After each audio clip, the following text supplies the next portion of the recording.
Hi everybody, welcome back. Hope you guys are doing really good. Today it's Thursday, May 7th, and we basically have another lecture on Chapter 9 to go over today. So a couple minutes class time will start, and then we'll just go right into that. But for anybody who's already here, welcome. Good to see you guys, and just get comfortable and get everything set up, and we'll be ready to go in a few minutes. I'm just going to grab a quick beverage. I'll be right back.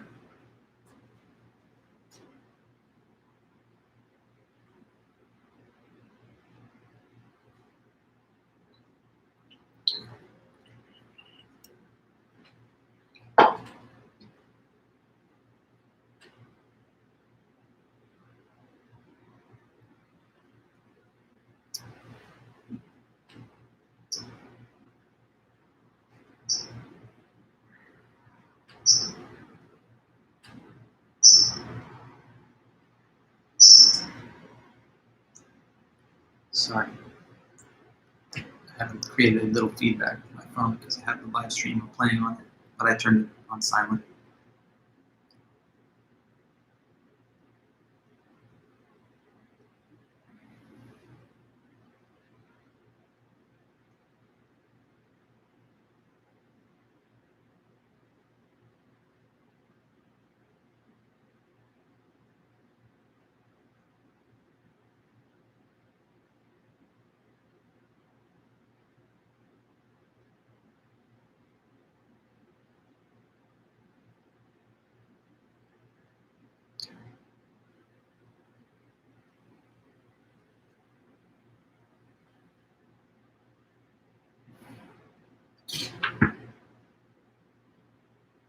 Okay. Hey Dana, good to see you there. Anybody else who's just arriving for the live stream, feel free to say hi. It's always good to hear from you guys and just chat a little bit. But let me know anytime you have questions, comments, about anything at all. Just throw them out there. Hi Dominic, good to see you too.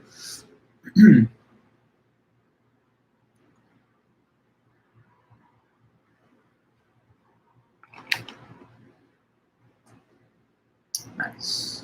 All right, just a few seconds.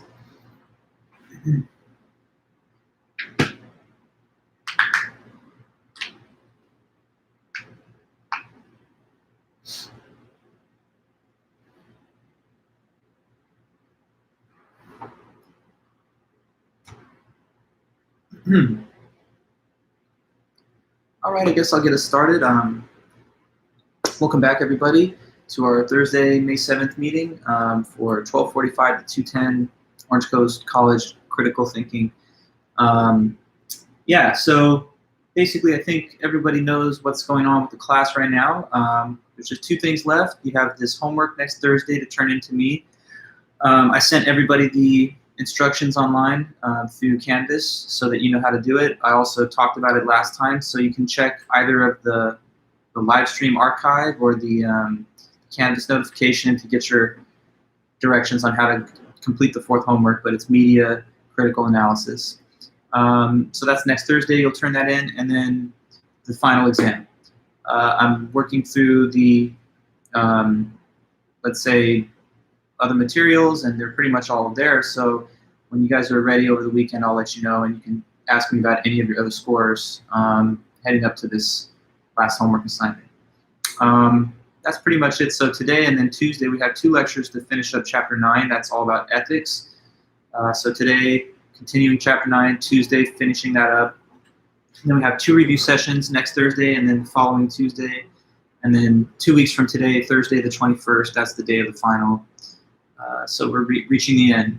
But make sure that you do, complete that fourth homework and turn it in. I would hate it if a student, hung in there all through the semester and did a lot of the work and then just didn't turn things in at the very tail end. So stick with it to the very end and turn everything in to make sure your grade is as strong as it can be. And other than that, I guess, I don't know, any questions about anything? Everyone's clear on the upcoming dates? Hopefully so. I'm just trying to be as specific and clear as possible. But yeah, next week, Thursday, that homework's coming to me. Then the following Thursday is the final. Okay. So I guess with all of that then, I'm going to just jump back into chapter 9, and we'll try to add a couple more notes to the chapter that we're learning about. So chapter 9 is all about ethics. Okay. So I'm just going to summarize real quick the things that I talked to you about last meeting on the ethics subject. So ethics itself is just the study of morality and moral concepts. Whenever you're thinking about anything under the sun involving the notion of morality, you're dealing with ethics. So we talked about what are some basic moral concepts, some kind of keywords that come up when you think of ethics. We human beings, of course, have very highly developed moral sensibilities. We hold each other accountable to our moral standards. We invent systems of criminal law and jurisprudence to try and keep people in line with our shared moral perspective. Hey there, Andy. So it's important to know a little bit about ethics, just for your everyday life and as a critical thinker. After we talked about what are some basic moral concepts like right and wrong and all that, we discussed the 3 major categories of action within ethics. So I talked to you guys about how some actions are, hey Andrew, good to see you too. Some actions are classified as morally impermissible, which just means that they're wrong morally. They're wrong actions and they're not okay to do. So that's a whole bunch of stuff, a lot of bad, not so nice stuff like lying, cheating, stealing, killing people, rape, torture, genocide, and on and on and on. So that's morally impermissible stuff. On the other hand, there's morally permissible actions, and morally permissible means that it's not wrong. And so that means that it is okay to do it. That, I guess, would consume hopefully most of your everyday behavior, watching a live stream, eating your breakfast, going for a walk, I don't know, watching a movie, donating some time or money to a noble cause. All those things could be morally permissible for sure. And so notice that that includes things that are noble and beneficial to other people, but it also includes random little things that don't harm and that don't transgress morality. Sorry.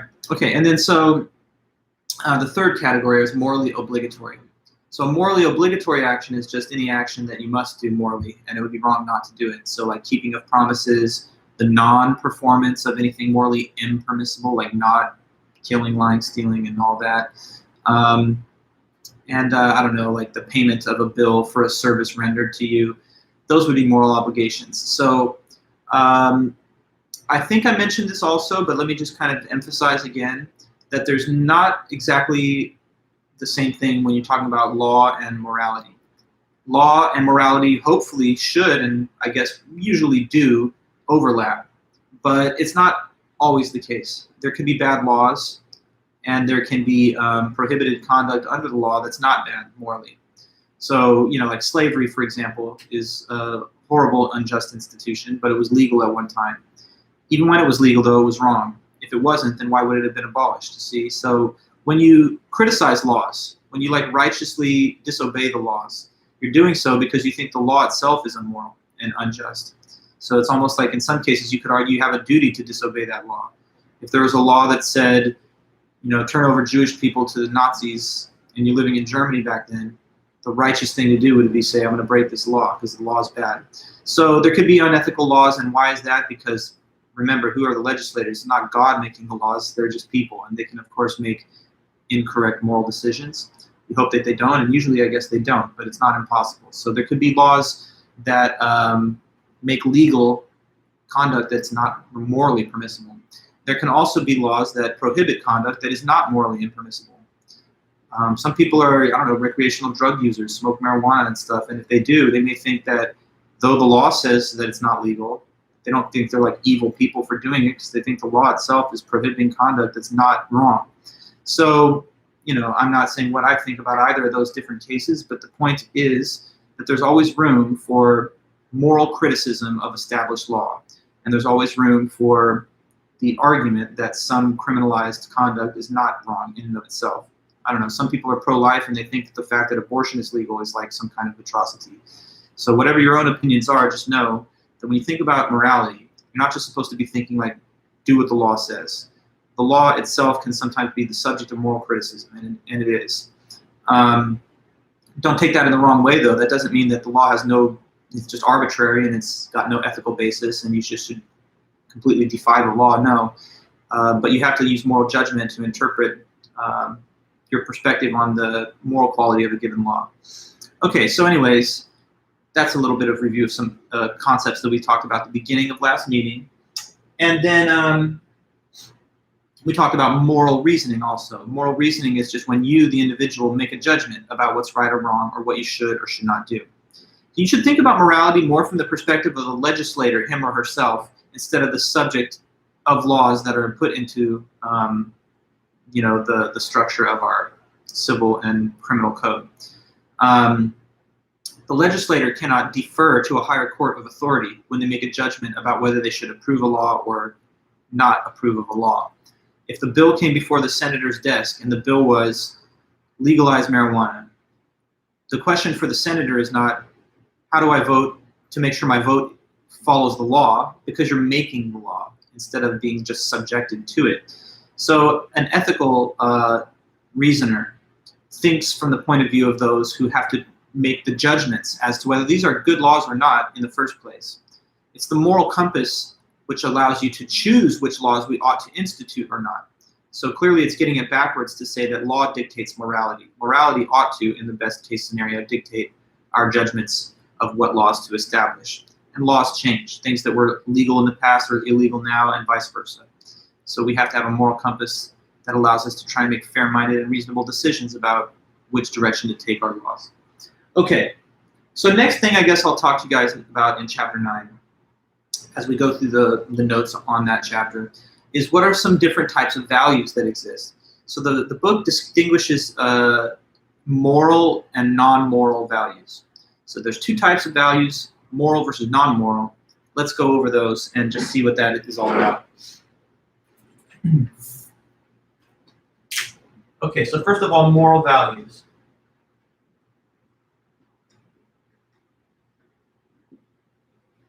So what are those? Those are values that are good for you, so they benefit you and other people.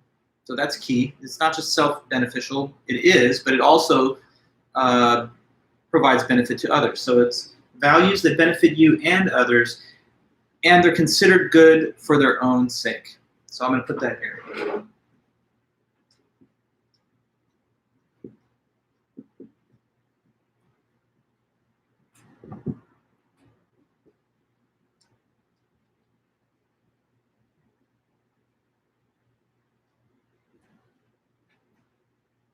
And that are considered good for their own sake.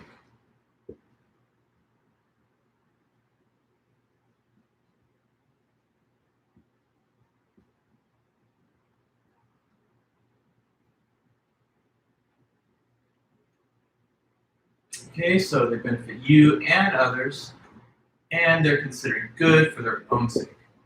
Now, what are some examples of these moral values? So I'm putting examples given here. For example, and these are mentioned in the book too, things like justice, forgiveness,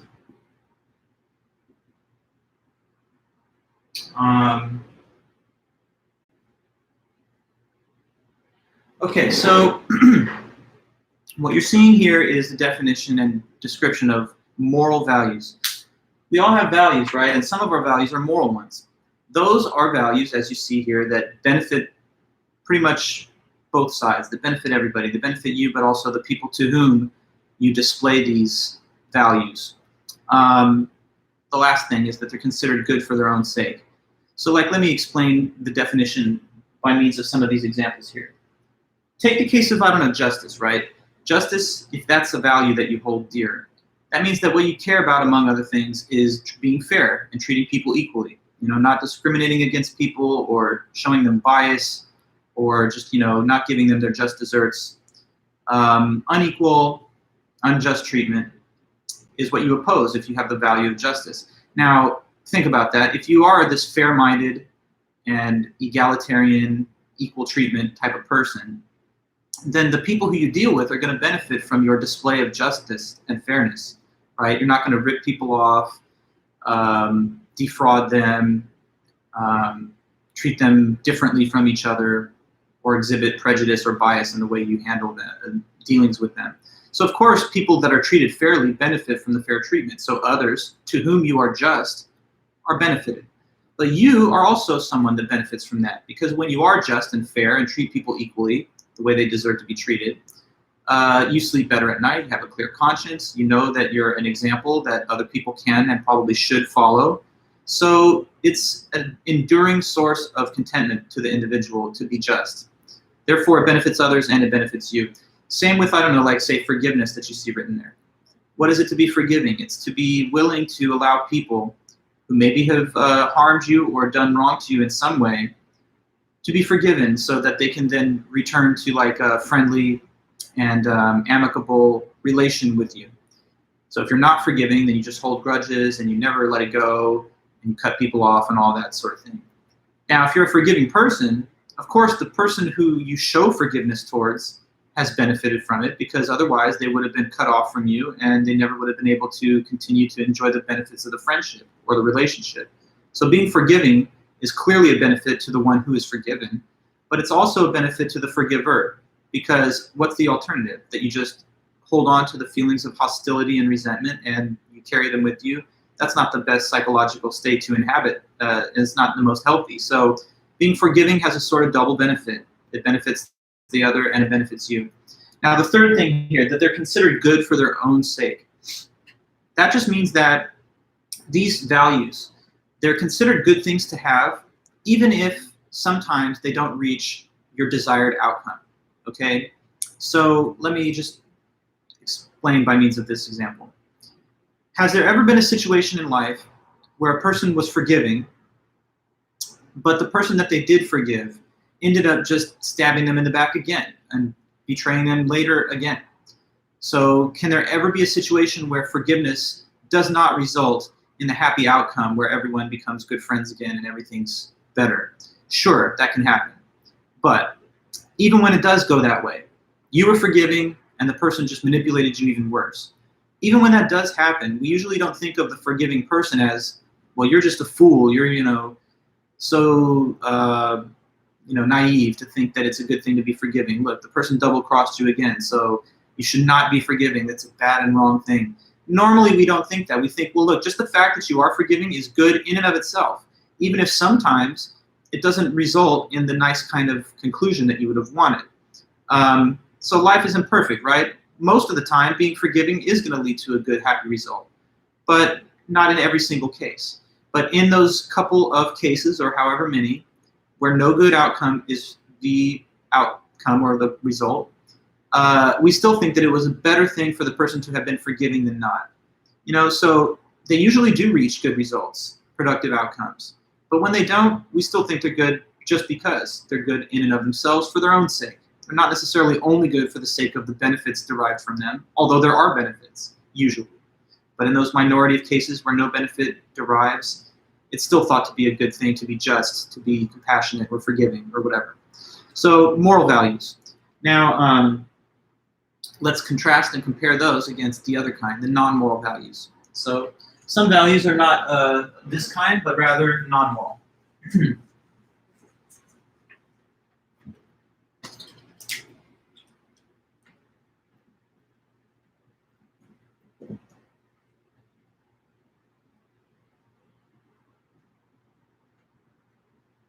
So first of all, the definition here is just, these are values that are, they're a little more self-serving values. They're goal-oriented. And they're only desired as a means to an end. So these are goal-oriented values.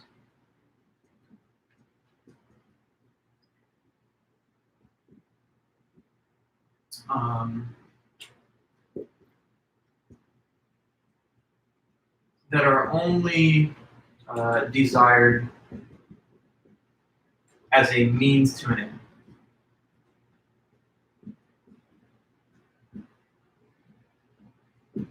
And let's say, what are some examples of these non-moral values? So they're things more along the lines of like wealth, popularity, fame, prestige.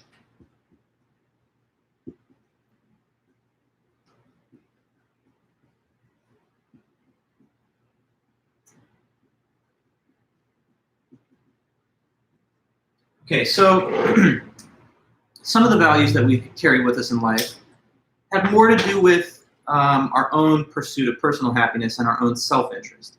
That's not like a bad thing or whatever. It's definitely a necessary aspect of human life. But that's what those are. They're goal-oriented. These are things that are valued, but only because they serve as a means to an end. So that means that they are useful in getting you something that you want. And in all the cases here, the goal, the end that's being sought for is personal happiness. So yeah, like maybe you value wealth, right? Why does a person value wealth? Because they believe having that wealth is going to enable them to be a happier human being. You know, having more money gives you more options, more opportunities, more security, whatever. So you might say, wealth, I want it, but I don't want it because of the good that is going to pertain to everybody else. I want it because of the benefit to me and the happiness that it will lead to for me. Popularity. Well, why does a person want to be popular? Probably because they think that it makes them happier to have that kind of social regard out there associated with them. Fame. Why would one want to be famous? Because they think it is a stepping stone towards the happiness that they're really after. So in all these cases, prestige. You know, why would you want a good reputation but people really recognize you as like an admired person? Again, it might be because having that type of solid reputation that people, you know, understand about you conduces to your better social standing and therefore happiness in that way. So these are goal-oriented values. It's not because of other people really that you want to be popular, famous, or wealthy or whatever, but for the sake of your own benefit. Or if there is a motivation to benefit other people that comes from having these non-moral values, then there's a moral component to it in that sense. Like not only do you want wealth, but you're also a person who's got a lot of compassion. So you kind of want to turn the wealth into something that can be a platform for helping other people. But pure and simple, like in and of itself, these are just self-interested values.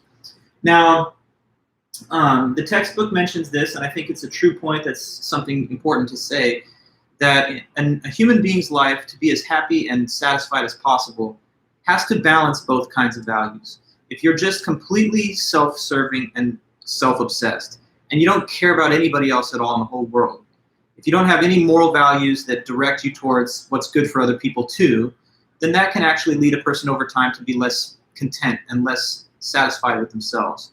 You know, you can kind of feel a little empty, I guess, after a while if you just focus on what's good for you and you don't ever take interest in other people's lives or their well-being.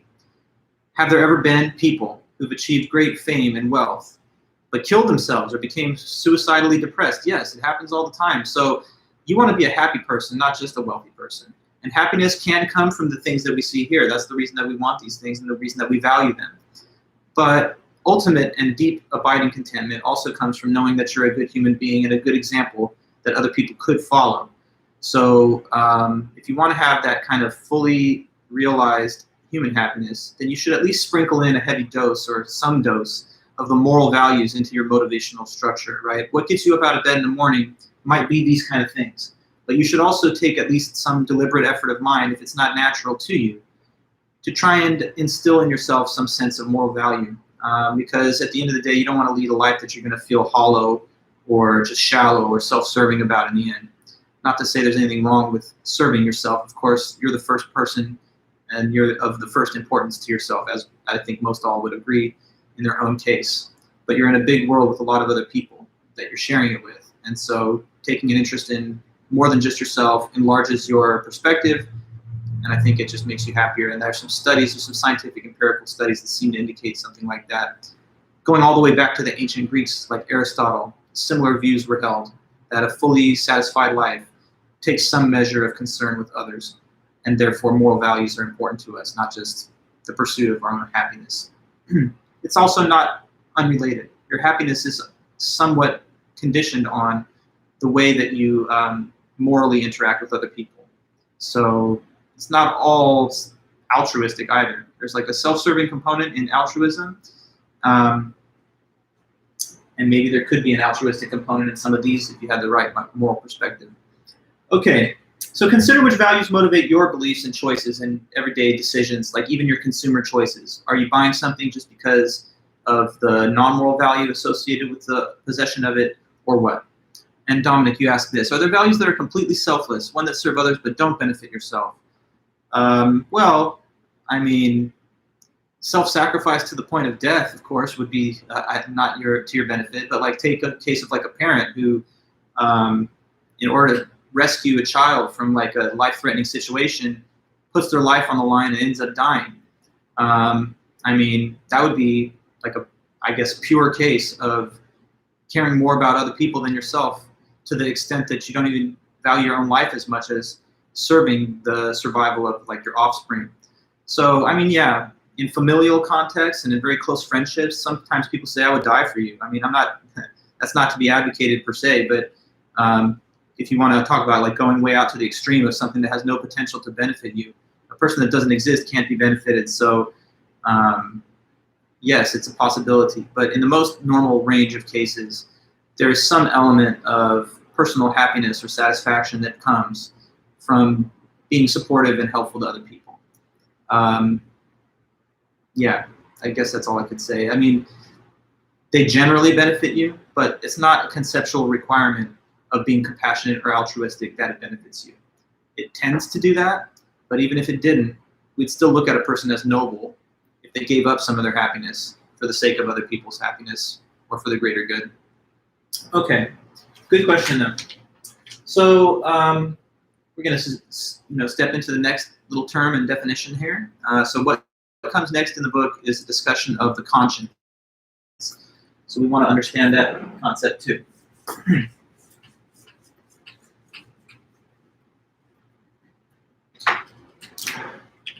All right, good. So conscience.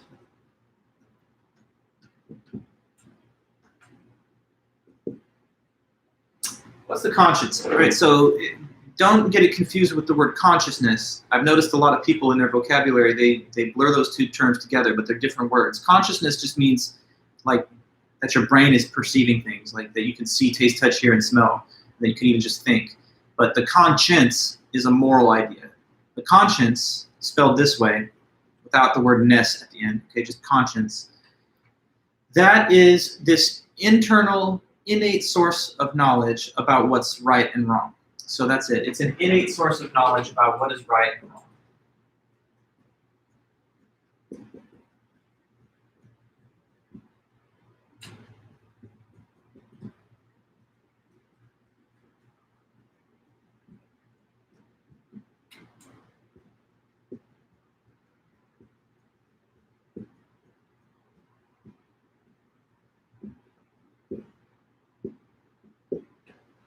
Okay, so that's the conscience.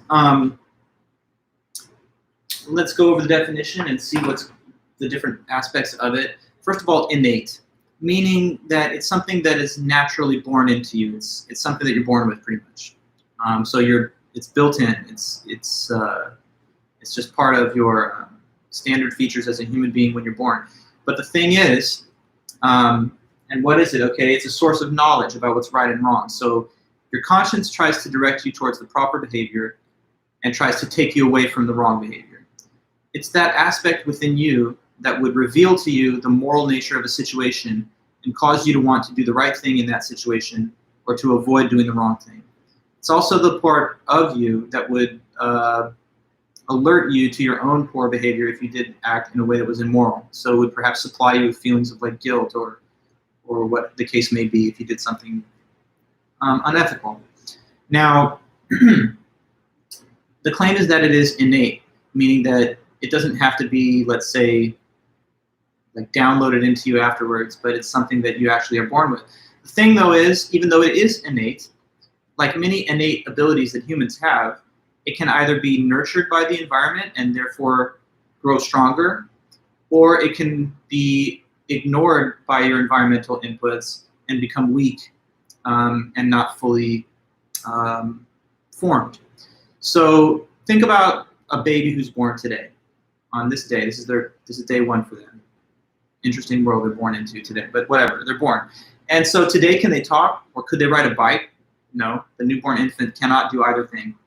But do they have the ability, just using their human intellect, to have that talent or that ability later? Yes. Like, so a child that's born today can and will be speaking in like 10 years. We'll look at a 10-year-old in 5th grade and they'll be talking to us about whatever those 10-year-olds talk about. So, and that same 10-year-old is probably going to be able to ride a bike around the neighborhood, right? But they couldn't do it on day one. So what had to happen in between the two time periods is that they had to receive a lot of input and support from their parents, from their environment, and from other human beings in the community.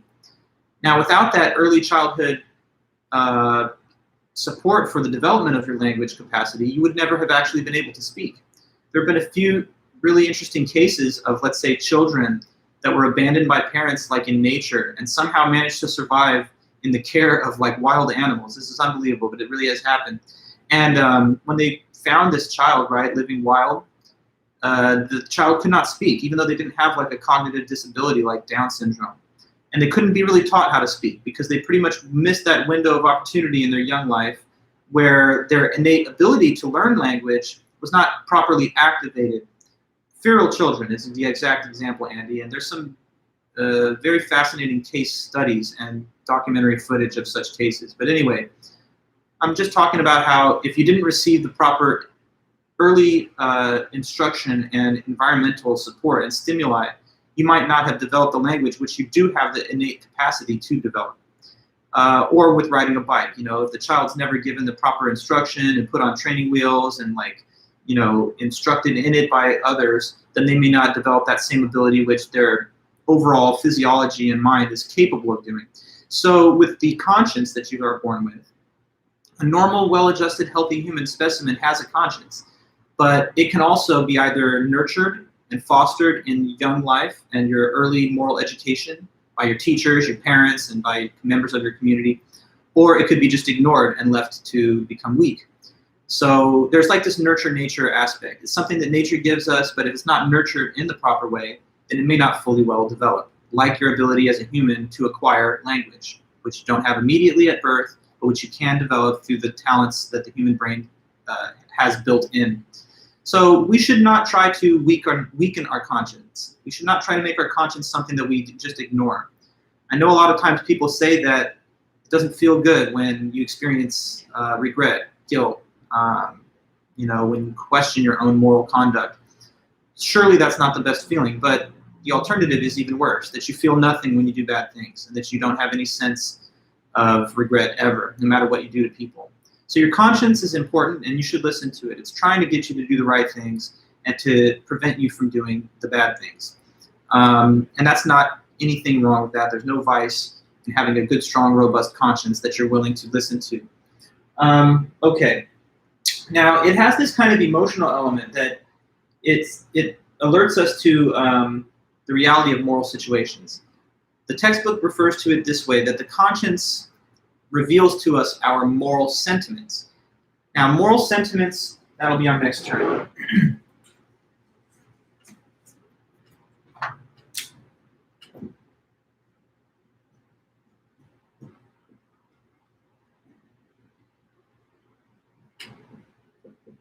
So moral sentiments are just emotions, which they're emotions or emotional states which alert us to moral situations, and they cause us to want to do what is right in that situation. So these are emotional states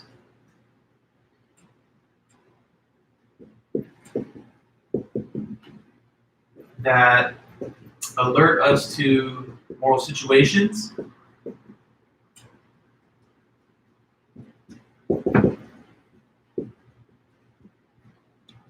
and cause us to want to do what is right.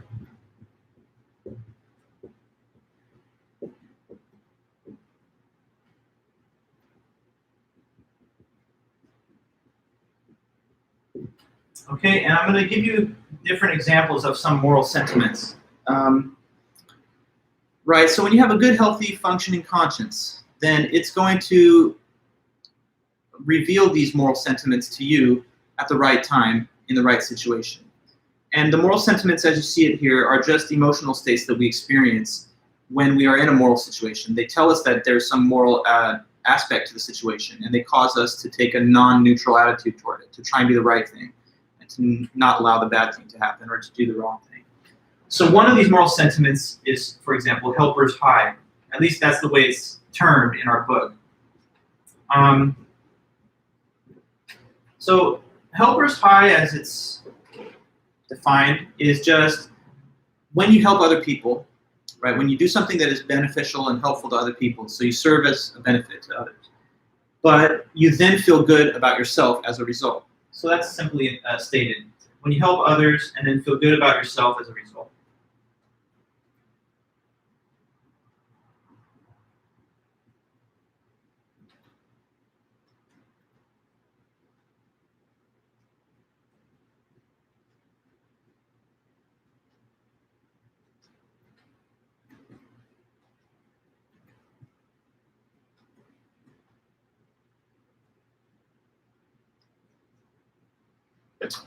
Helper's high.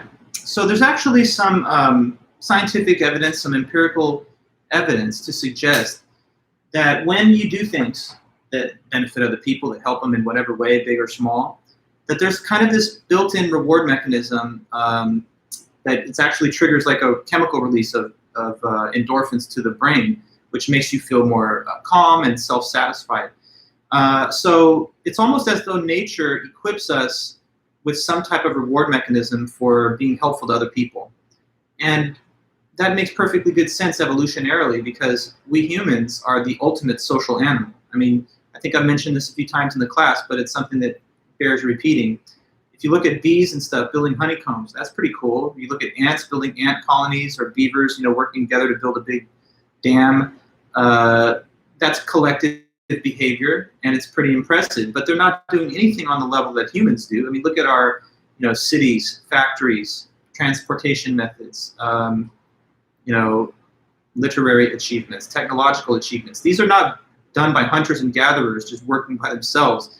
They're done by people working in concert, acquiring information, disseminating it, passing it down through the generations so that we can build on those results. So we could never have been the successful species that we happen to be if we didn't have the incentive to help people and to benefit people more than just ourselves, to create structures and systems where we can all mutually live healthy and happy. So helper's high is just a sort of psychological term for that. I don't know if I like the terminology in a way, because the word high makes it sound like, oh, you're chasing this intoxicating effect, like as though it's like a drug thing, but it's just a psychological phenomenon that's been studied somewhat. So don't think that helping other people is just that's what a loser does, caring about everybody else, but when are you going to really benefit? No, it actually does benefit you in a very deep, abiding psychological sense. So that's helper's high. Another one of these, I guess, positive moral sentiments, or at least they feel kind of good, or they direct you to do good things, would be compassion.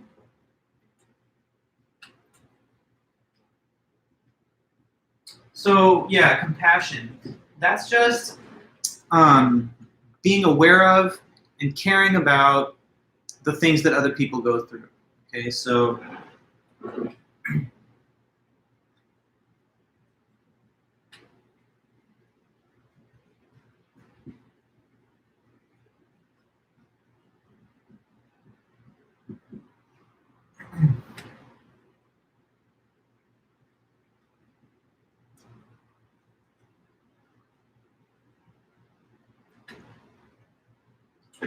So compassion has like two big components, I think. The one part is just recognition of other people and their life and their experiences. So you have to like take notice of it. You have to like care about other people, but to care about them, you have to at least notice what they're going through. So if you have compassion, that means that you relate to other people and the struggles and the trials and tribulations that they face in their lives.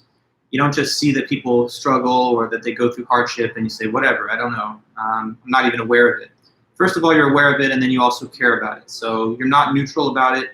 You want to make people's lives better, and you feel for them when they go through bad things. You'd like to make things better for them if that's the case. So that's another moral sentiment. If you have compassion, then it's going to be triggered in a situation where someone else is suffering, and maybe you can do something to help them out, or to be a benefit to them. On the other hand, though, some of our moral sentiments, they don't feel as nice because, not everything in life is nice. So one of them is moral outrage.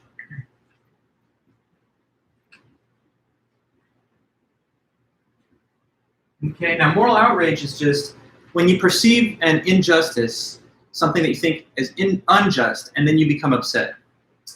So that's basically easy to say. When you perceive an injustice and become upset.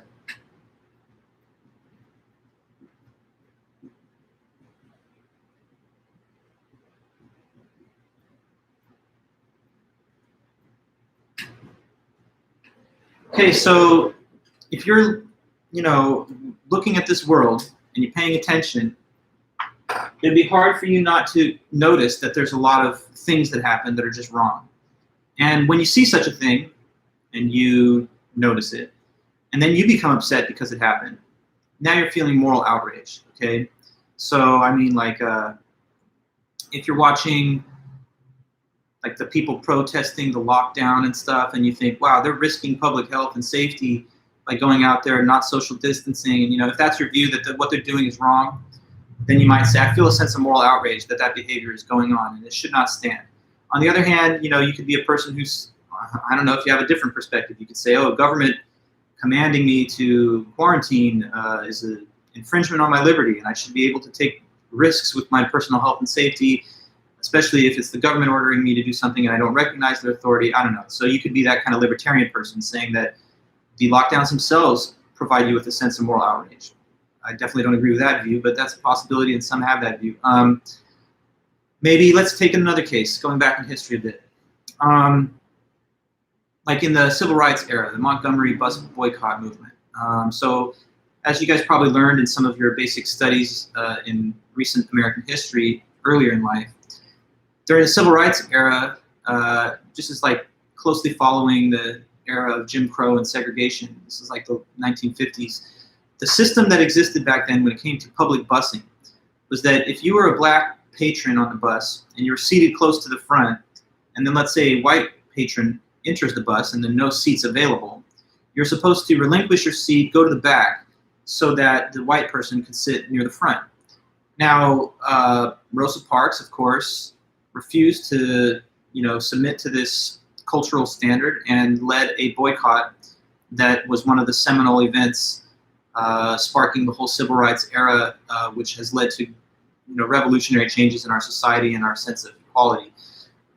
If you had seen the discrimination of black people happening at that time, being treated like second-class citizens, why? Just because you're born with a different skin color in this same country where we all live. If you're going to be made to feel like your seating position is not as important as the position of white people, so you should have to relinquish yours for them, if that made you upset, you could feel moral outrage, right? So there's all kinds of cases in life and in everyday society, police brutality, women's issues, a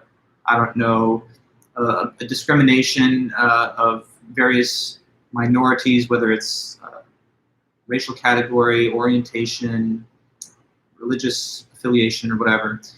There's all kinds of room to find things that are outrageous that make you morally upset. So we shouldn't necessarily try and shut off our feelings of outrage. That's important because if we don't feel that way, then we won't make any steps to try and improve on our world. So moral outrage gives us the negative feelings of anger almost as a byproduct of the observation of unjust practices, institutions, or just individual behavior.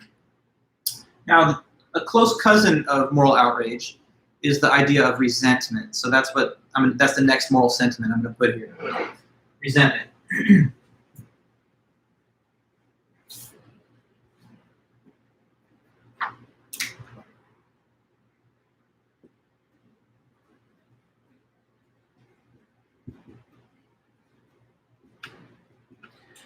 So resentment is similar to moral outrage. It's kind of like a more personal version of it, because all that resentment is when you yourself are the victim of the unjust treatment or behavior, and then you become upset because of your own victimization. So it's like, well, let me put the definition first. So when you yourself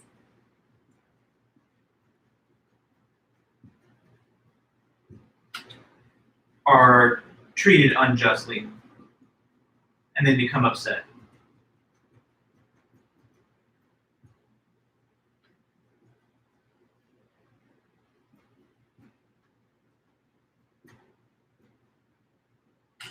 Okay, so resentment you feel when you're the direct recipient of harm or unjust treatment. When you're the one that's been harmed in that way or victimized in that way, It's not like you just feel outrage on the behalf of those that have been mistreated, but you're one of those that have been mistreated, and so it's just a little more personal, has a little more, I don't know, additional bite or sting. So using our just now mentioned example of the bus boycotts during the civil rights era, if you had been, let's say, a white citizen at that time, but you had kind of a morally enlightened sensibility, you might have thought, and a lot of people did think, this system is wrong. You know, the way that people are being treated on the bus, the way Black Americans are being treated on the bus, it's just not right. It's projecting the message to them that they're lesser than, that their, comfort is not prioritized over that of other people just because of the way that they look, the way that they are born. That seems wrong, and I'm outraged.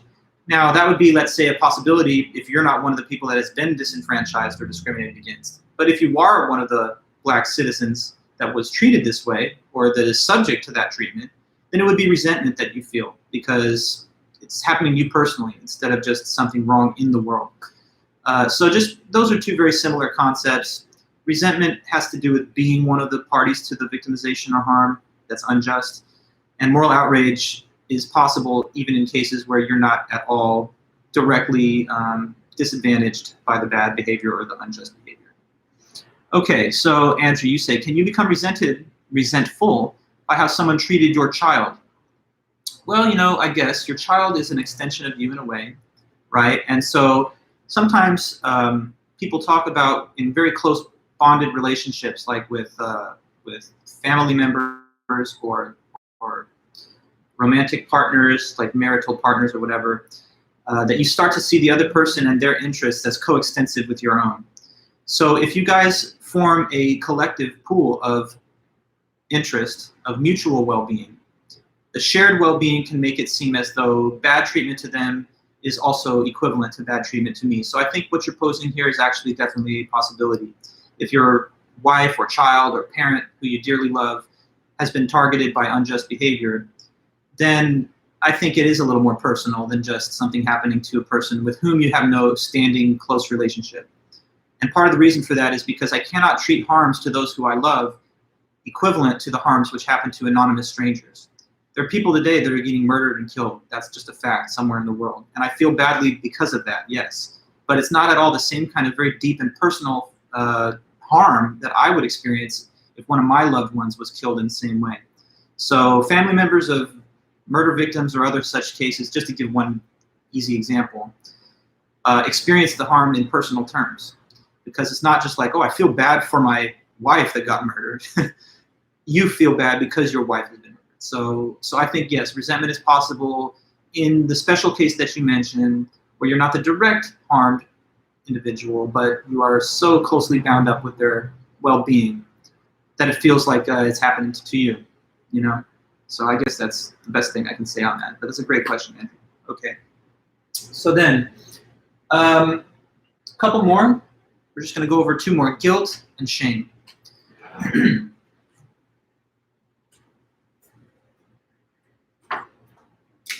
So here's, first of all, guilt. Guilt and shame are also kind of similar, but they have this subtle difference.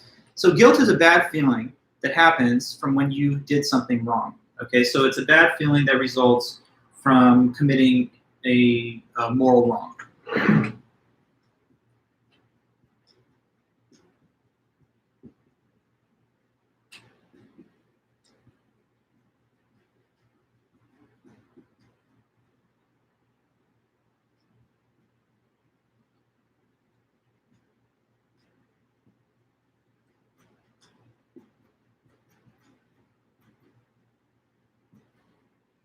So one of the most powerful moral sentiments that there is the feeling of guilt. If you did something wrong, your conscience would reveal the sense of guilt to you. And it's not a good feeling, right? The feeling of guilt makes you feel like, man, I shouldn't have done that. I got caught up in a way of acting that was not my best behavior. I know I did it, but I would never do it again, or I wish I hadn't done it. I feel guilty. So the feeling of guilt, it's a bad feeling. No one's like, yeah, I'm feeling guilty, and it's great. So it's a negative feeling. It's a psychologically painful experience, but it's happening. Why? Because you yourself recognize that you did do something wrong. Now, some people don't like the feeling. I mean, in a way, I guess nobody really likes the feeling of guilt. That's why it's unpleasant. But you should not try to just silence all feelings of guilt or ignore them. Sometimes people say, hey, don't give me a guilt trip. Why are you trying to guilt me? But the people who are revealing to you that you did something where you should feel guilt are not necessarily doing you a disservice. They're just trying to get you to understand where you could have improved and where you could do better in the future. We can all, do better, and we can all be better people. So guilt is actually useful. It's instructive. It tries to correct mistakes, and it tries to direct you towards the right behavior in your life that you're living. So no one likes guilt, but you should be in touch with it, and you should not just try and ignore it. Take the alternative. As I've said before, it's better to have those occasional negative feelings of guilt than to be the type of person who never feels any guilt at all. What is a person that feels no guilt at all? It's a psychopath. It's a sociopath. It's like a murderer, right? A serial killer could kill people and just not even feel guilty, but like it, right? You don't want to be that way. It's actually good to be sensitive enough to experience some negative emotions when you've done things that are not good. We shouldn't indulge in bad behavior. We should try our best to be high moral standards for ourselves and for other people and for our children that we're going to have. So, don't just run away from feelings of guilt. Try your best to not have done wrong things that lead to it in the first place. But when it's appropriate, you should experience that guilt, and it'll correct your course. Now, on the other hand, shame is different a little bit.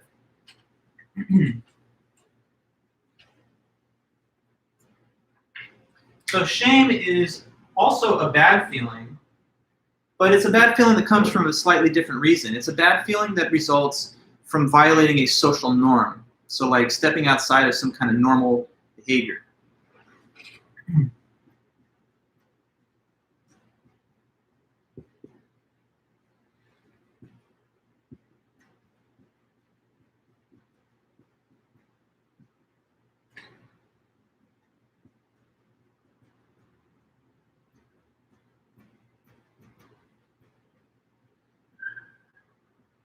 So it's a bad feeling, but what it's coming from is a violation of a social norm, not necessarily from some immoral behavior.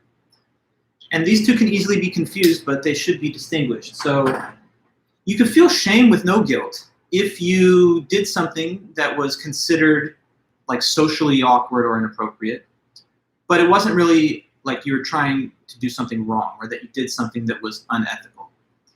So there's a difference between immoral behavior and socially abnormal behavior.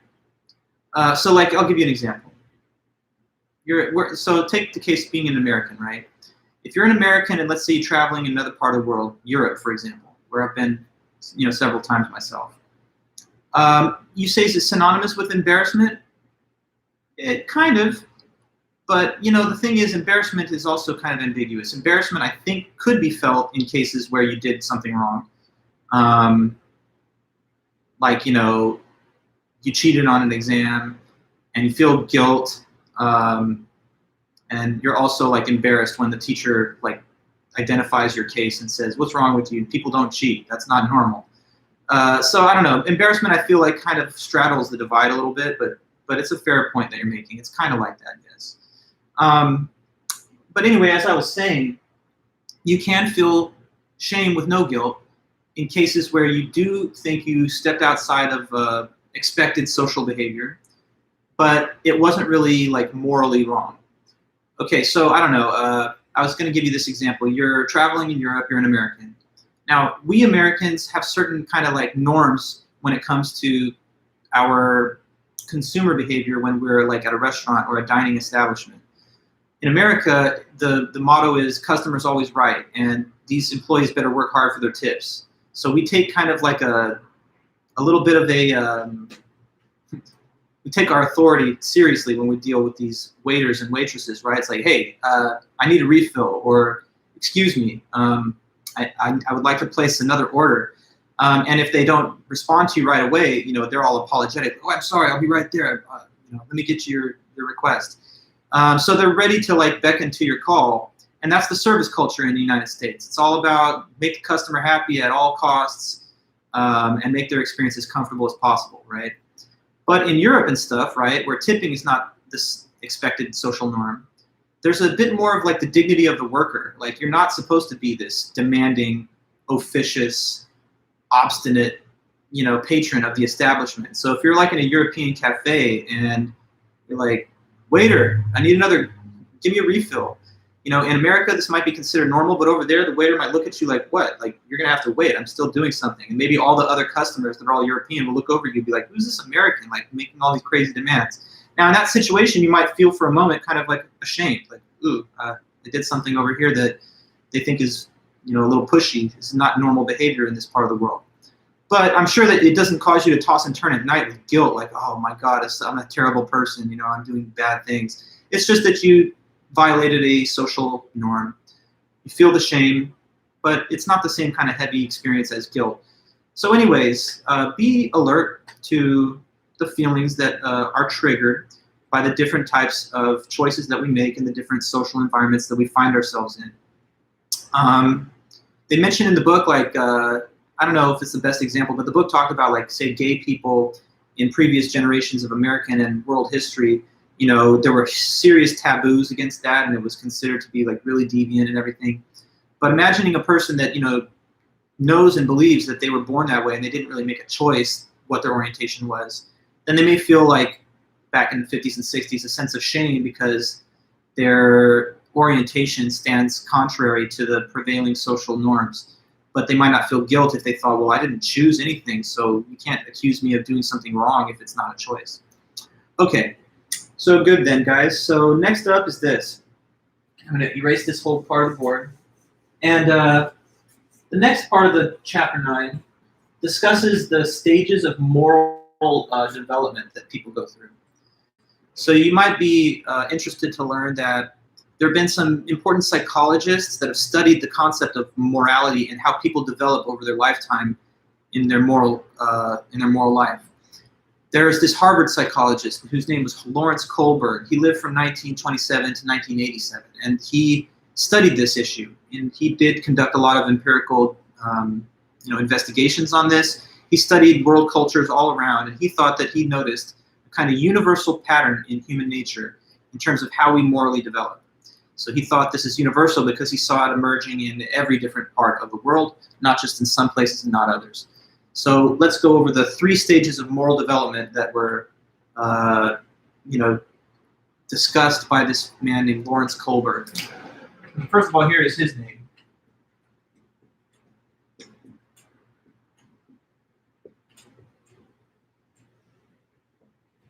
Lawrence Kohlberg. So he lived from 1927 until 1987.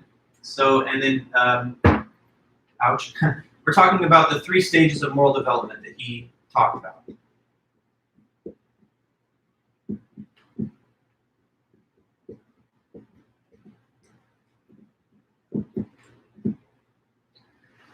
So I'm not sure exactly what it is about 3 being this magical number, and in the academy in a lot of cases, I've just noticed that, like, a lot of researchers, they try to divide a process which exists into 3 parts. So, like, earlier in the semester we talked about cognitive development, which they said goes from dualism, relativism to commitment. We talked about the critical thinking process, which goes from experience, interpretation to analysis. So for some reason, I guess 3 is a nice way of breaking down things. In literature, the narrative structure is beginning, middle, and end. So I guess there's something to that. Now, once again, I guess we're going to be treated to an explanation of how moral development occurs in a 3-part process too. So we'll start with the first stage.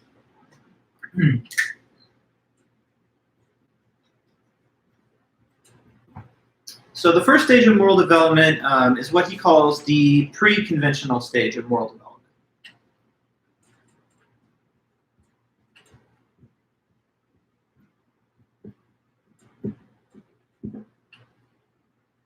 Pre-conventional stage of moral development, and let me just define what it's all about and try to explain it a little bit. So at this first initial stage, you got to understand this is the stage of moral development that is the earliest one, so it's the most basic. It's the kind of moral thinking that you would see in your typical school child, a very young child or young person. So it's a relatively rudimentary and not fully formed moral outlook, but you got to start somewhere. So here's how it goes. At the pre-conventional stage of your moral development, the first one, you think of right and wrong and morality, but only in terms of avoiding punishment for yourself. So at that point in time, you just think morality is all just about avoiding punishment. That's all it is.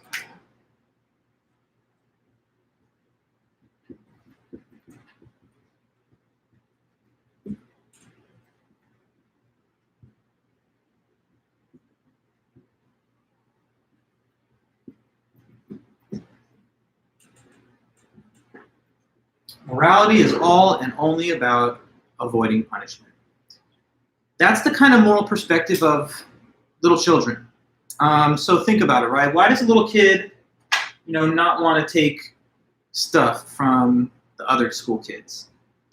They don't want to steal, and maybe the reason is because they're thinking, if I did, the teacher or whoever might catch me, and then I could be put on timeout or grounded or spanked or whatever if it's a parent. And so I don't want that. I don't want the punishment. I'm scared of the punishment.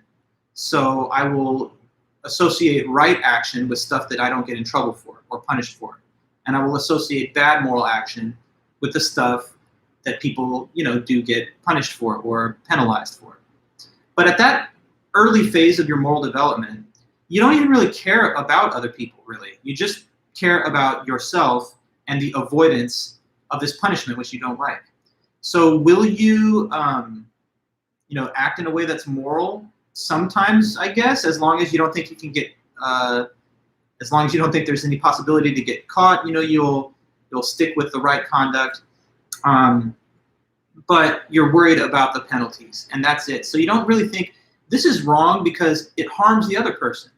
If I steal, it's a bad thing because I have no right to this other person's property, and it's to their disadvantage.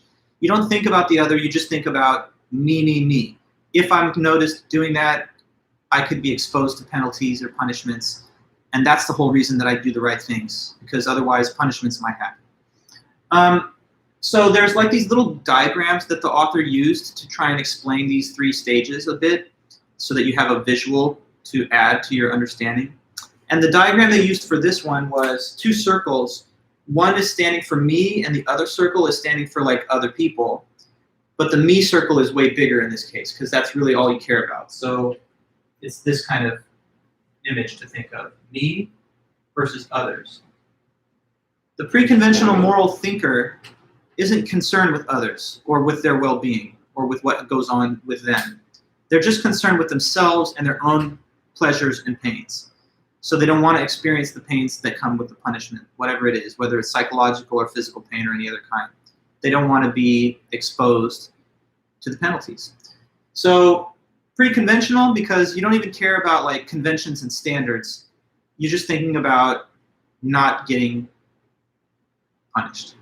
Now, some people don't develop further in their moral lives. The author, Lawrence Kohlberg, talks about how some human beings will never graduate to the higher level of moral thinking. And so they go through their whole lives just thinking, I better not get caught doing bad stuff. That's what they say is wrong. But if you have that outlook, you kind of have the moral perspective of a little child, because there's reasons that the punishments exist. And there's reasons that these things are judged to be wrong. It's not just about you. There's a bigger picture here. So maybe I'll read a little bit on that from the book so you can see what the author put in the text.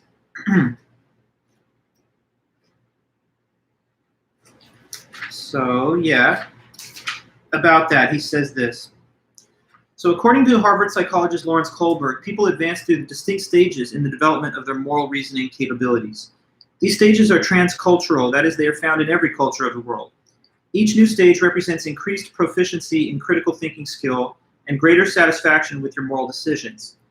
Kohlberg identified 3 levels of moral development. So first of all, pre-conventional stage, morality is defined egotistically in terms of oneself. People at this level expect others to treat them morally, but generally they don't treat other people morally unless doing so benefits them.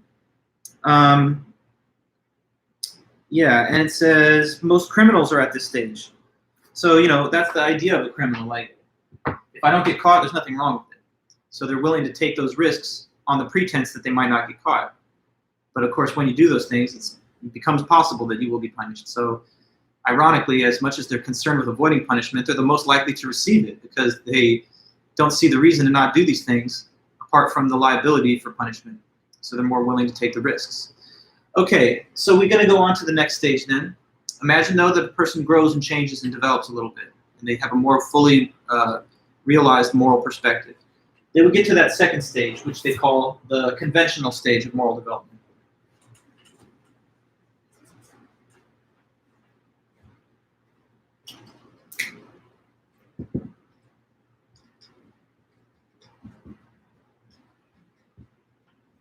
Okay, now the conventional stage it's like a whole backlash against the first pre-conventional stage. It's really like a 180 turn. So at this point, you totally care about what everybody else thinks. In fact, the conventional stage, that's its definition. You just want to fit in to the norms and conventions. You just want to fit into the expected behavior that's considered moral in your environment. Because if you do, then you'll be approved of and you'll be looked on as like a good boy or a nice girl. So that's the way the textbook describes it. One wants to fit in to the moral norms of their society in order to be perceived as a good boy or a nice girl.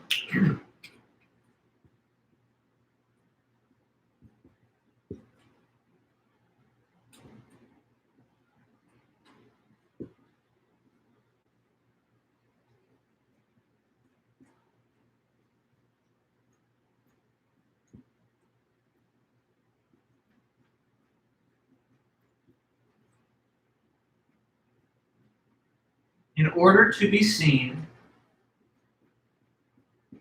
as a quote-unquote good boy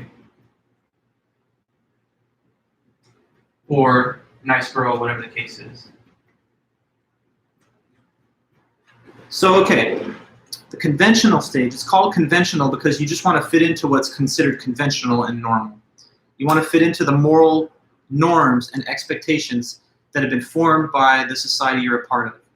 So you just want to kind of like fly beneath the radar and fit into what's normal and expected. Why would one want that? Because if they do that, then they will be judged positively by their peers and by the society they're a part of. So, you know, when you do all the expected moral behavior, people are like, nice boy, or good girl, or whatever. And that's the goal of the person thinking of morality from this perspective. So now you take like a supreme concern with others and the judgments foisted upon you by society. So the little pictorial diagram flips the orientation of these two, where me is now smaller and others is the larger size circle here. Because now your moral perspective is derived from how do I satisfy the expectations of others. So you're trying to get the positive approval of fitting into the norms, whereas the first stage is more like avoidance of the negative treatment, which would come from transgressing the norms. And so I'll read about it here. It says, people at the conventional stages look to others for moral guidance.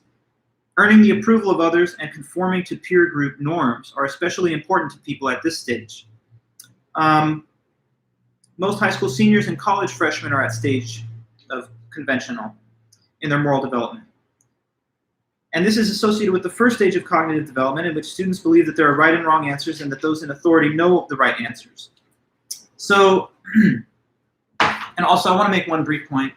If you go into the text, what you will see is that these three stages that I'm talking to you about are like further divided into two sub-stages per stage. I didn't want to overcomplicate things in your mind by breaking them down in that level of detail. So I'm just kind of talking to you about the three big stages. I'm not doing what the author Kohlberg did, which is like stage 1, part A and B, stage 2, part A and B, stage 3, part A and B, because I think that the general gist of each stage is clear enough by just summarizing it into one. So anyway, we've seen a pattern now. The pre-conventional stage, it's all about me and just avoiding punishment. Other people, who really cares? I just don't want to get punished. Second stage, conventional. There's norms, there's expectations. They've been established before me. I better fit into them. If I do, people are going to pat me on the back and be like, good boy. And then I'm going to be considered normal, which is all I really care about at that second stage, to fit into what's considered conventional. Now, the third stage is the highest one of all.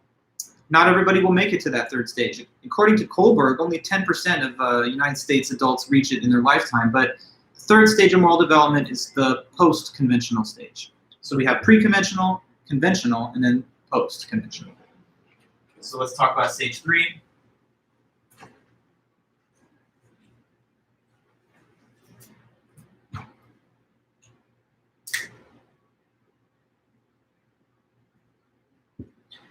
So the third and final highest stage of moral development is that post-conventional stage.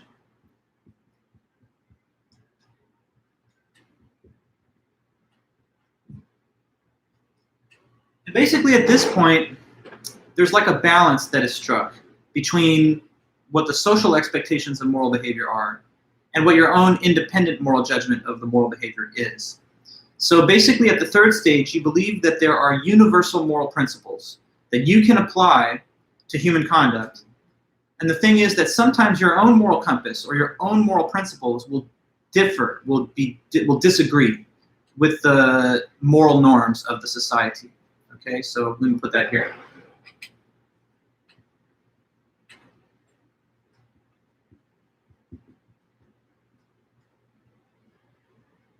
One applies universal moral principles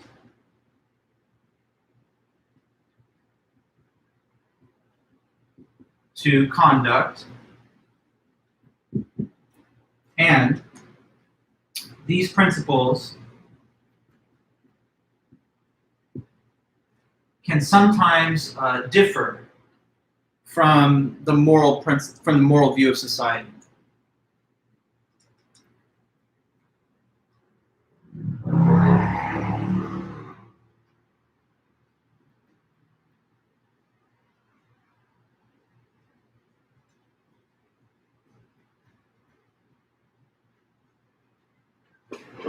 Okay, so one applies universal moral principles to conduct, and those principles can sometimes differ from the views of society. Now the little diagram that we've been looking at, that is like a circle of me and a circle for others, those two are brought into balance now. So they're of the same size, me and others, same size here. So at the third stage, you kind of, you take seriously the judgment of society and the moral standards of your community. So that's why this has its own size, and it's a significant size. But your own beliefs too, and your own moral judgment and principles are like equally balanced in terms of how much weight you give them. So you take the views of society by way of advisement, but you also hold open the possibility that you'll have moral conclusions which differ from theirs. Like, so I don't know, if there's like a person who's a pro-life person and they hold this principle that like human life is absolutely sacred, it should never be destroyed, then they may say, well, that's my principle, and that's something that disagrees with the widespread view in society that abortion should be a woman's choice. So that's one person maybe who would say, you know, I don't agree with the conventional view because I have moral standards and principles that go in a different direction from the moral norms. I don't know, there's lots of other cases. A person could say that though the judgment of society in the most general case is like, take yourself back to the days of slavery. Society practices slavery and it's considered a normal and time-honored practice. But my moral compass says that human beings have inherent dignity, they should not be treated like property, and therefore I disagree with that standard view of society. So basically when you graduate to that highest level of moral thinking, you are willing and able to criticize established moral perspectives that prevail in society, because you believe that there's principles that you can apply to the conduct which are sometimes going to deviate from what the society's view is. A lot of times they will line up and be in common, but you hold open the possibility for critical judgment over the norms that society itself has. So let me just read a little more from the book, and that will kind of give us a sense of what he thinks on this, or what the author thinks. The next stage of conventional moral reasoning involves substituting norms and laws of the wider culture for pure group norms, sometimes known as cultural relativism. The majority of American adults are at this stage, so he's still talking about conventional. Rather than thinking through decisions about moral issues, they adopt the prevailing view. The mere fact that everyone thinks this confirms for them that they must be right. But at the post-conventional stage, people recognize that social conventions need to be justified. The fact that something is the law does not make it moral or just. Instead, moral decisions should be based on universal moral principles and on concerns such as justice, compassion, and mutual respect. A person's stage of moral development is correlated with his or her behavior. Researchers find that only 9% of people at the first stage and 38% of people at the second stage would offer help to someone who appeared to be suffering from the side effects of a drug. But all subjects at the highest level did offer their assistance in the empirical study. Less than 10% of American adults ever reached the highest post-conventional level of moral reasoning. People at the lower levels of moral reasoning tend to come up with simplistic solutions, and when those solutions don't work or backfire, they become baffled. People outgrow their old way of thinking when it becomes inadequate for resolving the more complex problems and issues that they encounter in life. Movement to a higher stage is usually triggered by new ideas or experiences that conflict with their worldview. So I think they talk about like one hypothetical case where they discussed with students at different ages in college how they would respond to a moral dilemma. Like, say you had a neighbor that was learned to be a fugitive of justice, but as far as you know, this has always been an upstanding human being and a great model citizen in the community. Should you turn them into the police? Well, people at the earlier phases of moral development would probably say on the first hand, well, will I be in trouble if I don't? Then I'll tell you what I'll do. At the second stage, you would be like, well, I guess the social norm is that the law dictates that I turn the person in, and so to fit into that expectation, I should do it. But at the third stage, you're going to start asking more subtle and nuanced questions, like, well, what was the nature of the crime itself? And has the person been rehabilitated or not? Just having a little bit more complexity and gray area to your moral thinking shows that you are making more fine-grained moral distinctions. And that's the way that the moral reasoner develops, if they make all that progress. And that's what it says here on this. In a study of moral reasoning in college students were given the fictional case of Joe. One day a neighbor discovers that Joe, who has been living the life of a model citizen for years, is actually an escaped prisoner. Students were asked, should the neighbor turn him in? Freshmen were most likely to say yes, because that's the law. But by the time they reached senior year, their answers became more complex. They still were concerned about the law, but they also wanted to question whether it would be fair for the law to be applied in this case. Those who had reached the post-conventional level wanted to know more about whether he had been really rehabilitated. And they also asked which action, reporting or not reporting, would be the best benefit to society. So we should just continue our lifelong process of intellectual and moral development to be the most fully realized and healthy and happy human beings that we could be. There's a little more in Chapter 9 that I'm going to save for Tuesday, so I'm just going to give you a sense of what that will be. On Tuesday, we're going to talk about different moral theories. So some moral theories are called moral relativist theories. They say that morality is not objective, that it just is dependent on the individual or on the society the individual lives in. So according to moral relativism, there's no correct answer as to what's right and wrong. It just varies from case to case, from person to person, or from society to society. Now, on the other hand, though, there are moral universalist theories, which say that morality is objective, and there's a moral law, which is never changing, which is the same for all people, all places, and all times. So we're going to kind of compare and contrast moral relativism with moral universalism on Tuesday, and I'm going to try to discuss with you guys some very important, famous moral universalist theories that have been written about in Western philosophy. So we have one more lecture on this ethics material, and then we're pretty much down to the wire in our class. So I guess if I don't see any questions right now, I guess I'll let you guys go. Have a great weekend. Make sure to try and identify at least a news show that you'd like to use for your homework if you can. Okay, but let's see Dominic's question. If one is a moral universalist, what? Then what? Is it their moral obligation to change the views of a moral relativist? Well, who knows? I mean, the moral relativist might agree with them. It's not necessarily that they will disagree. We'd have to talk about what the particular issue is, because a moral relativist could have opinions that are in common with the universalist. But if you're a moral universalist, then you do think that there's a correct answer to a moral question, like, is it wrong to eat meat, or is it wrong to, I don't know, engage in a consumer practice that creates certain types of waste? I don't know. There's all kinds of moral questions. There's the environment, there's animals, there's abortion, there's the death penalty. To a moral universalist, there is an answer, but it's hard to say that we could all come to the same conclusion. Even if there is a correct conclusion, people will still disagree about it. So a moral universalist is probably going to be more willing to engage in a robust moral criticism of a person's view.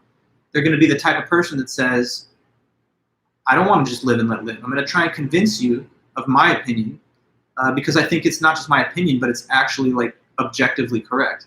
So a moral universalist is going to really, I think, have very firm conclusions that they think are objectively true. The moral relativist is always going to be more like shrugging their shoulders, like, I don't know, that's how I feel. You know, you might have a different opinion, and let's just live and let live. But there are various arguments for either kind of view. You know, like moral relativism, some people think is dangerous, because what do you say to the psychopath? It's like, I think the best thing to do is kill as many people as I can, and that's fun. It doesn't sound like a very good way to live. But you don't want to just tell the person, that's just my opinion, it's not a good way to live. Isn't it a fact? On the other hand, some people don't like universalism for, I guess, the reason that you're mentioning, Dominic, which is that it might seem as though it's not willing to admit of ambiguity, or that it's not tolerant enough of the diversity of opinions which exist.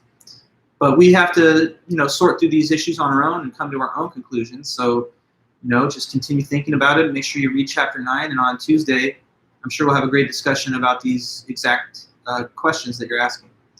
So, okay, guys. I guess I'll let you go for now then. Have a great weekend. Let me know if there's anything you need over the weekend at any time by email, and I'll be checking it, you know, frequently. So take care then, and see you guys next time. Bye-bye. Thank you.